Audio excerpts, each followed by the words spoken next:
Have you ever wondered what is really behind the name Serbia?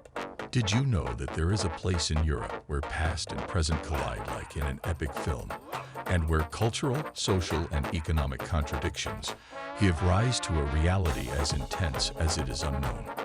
If you are passionate about unusual destinations, stay until the end, because what you will discover today will surprise you.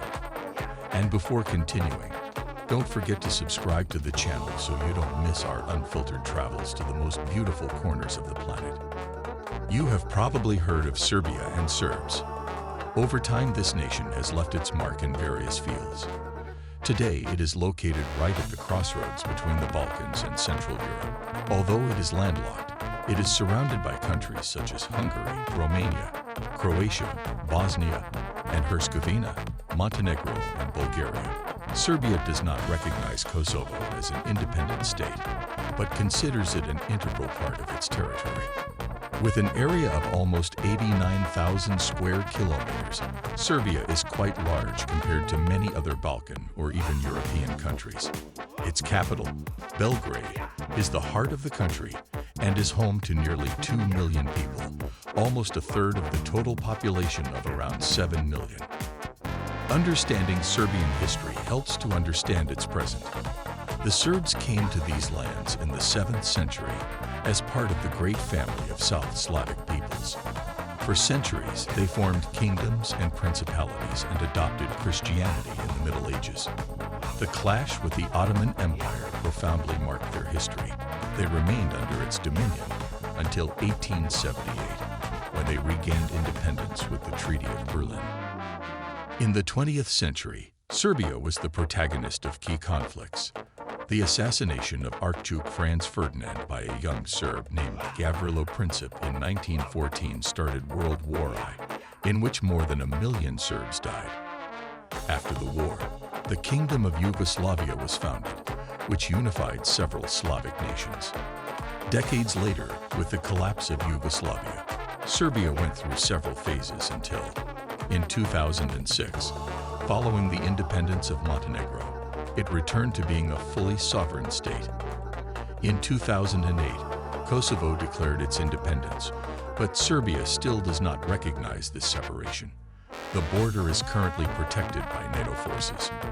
The Serbian flag features horizontal stripes of red, blue, and white, the colors of Pan-Slavism. Red represents blood and courage, blue symbolizes freedom, and white represents peace and nobility. On the left side is the Crown National Coat of Arms, a symbol of its royal history.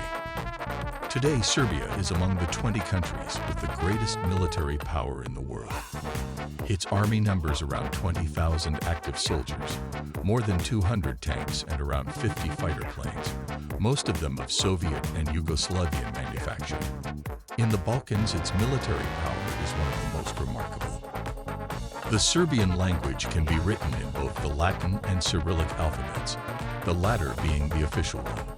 While it may seem complicated at first glance, each letter represents a single sound, making it easier to learn. Saying a few words in Serbian, like zdravo, hello, or volim te, I love you, can open many doors and create a rapport between locals.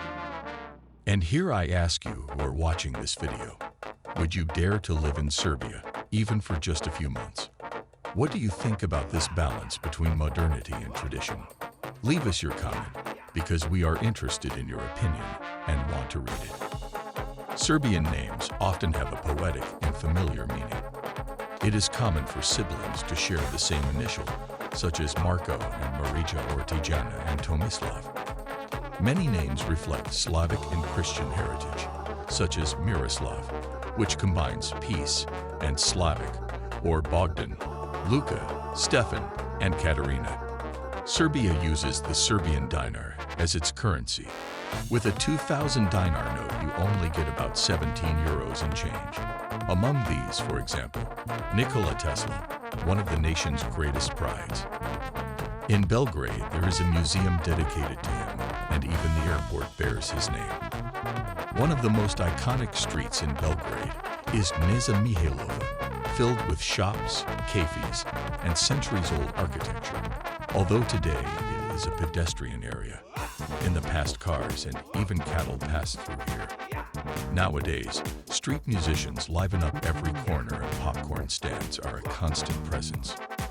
Despite its charm, downtown Belgrade is also visually chaotic.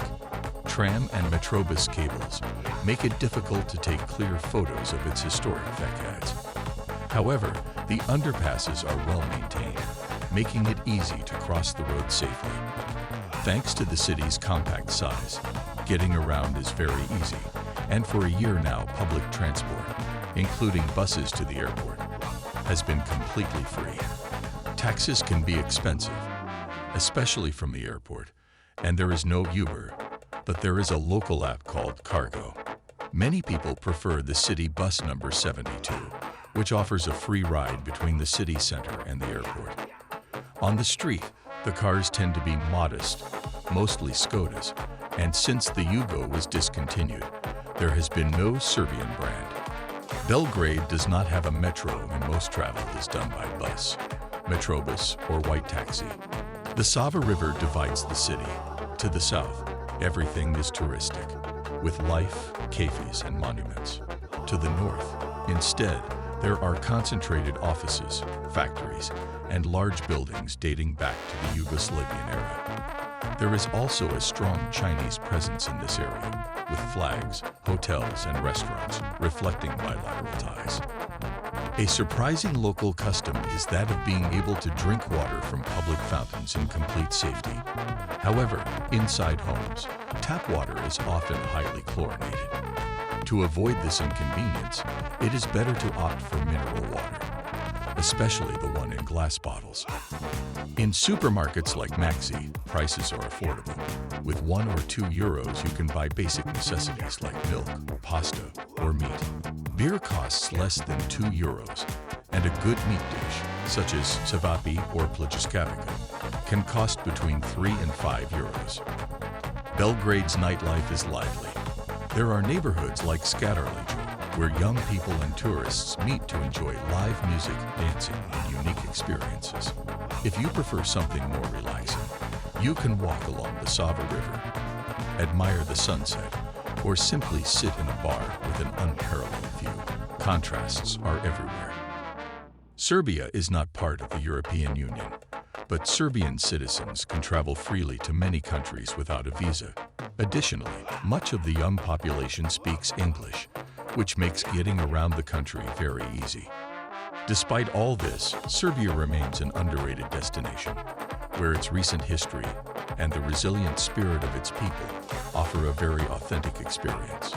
If you enjoyed this journey through one of the most intriguing capitals in Europe, don't forget to subscribe to the channel and activate the bell so you don't miss our next adventures. See you in the next video.